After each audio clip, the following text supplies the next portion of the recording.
This New Orleans terminal is the endpoint for the Mardi Gras service, and although no incidents have occurred at this terminal, there have been some that have occurred on the way to this destination. Now, that has been the case since the passenger services have resumed, which includes a non-fatal crash that occurred on Sunday.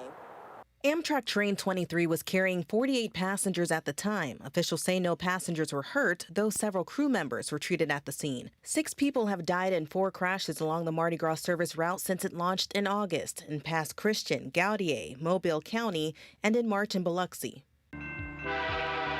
Those crashes weren't limited to one place or one type of crossing. Some involved gates, others only lights, and some public crossings where warnings were working.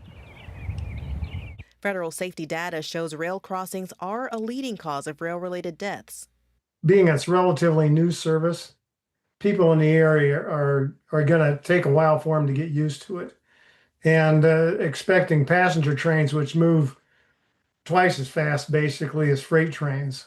Russell Quimby spent more than 2 decades investigating rail crashes at the federal level. A lot of times people blow through a grade crossing without really looking. Kind of like going through a stop sign in your neighborhood.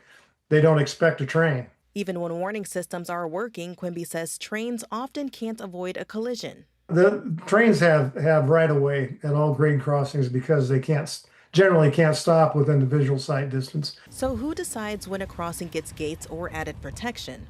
What the police and the local governments normally do, they'll petition the state, especially if they're having a lot of accidents at crossing. And the states have actually a couple general formulas they use to determine who's going to get the next grade crossing.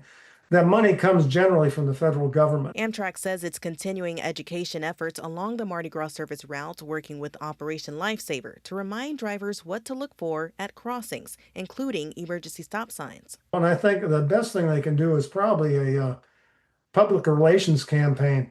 Sonata McCall, WWL, Louisiana.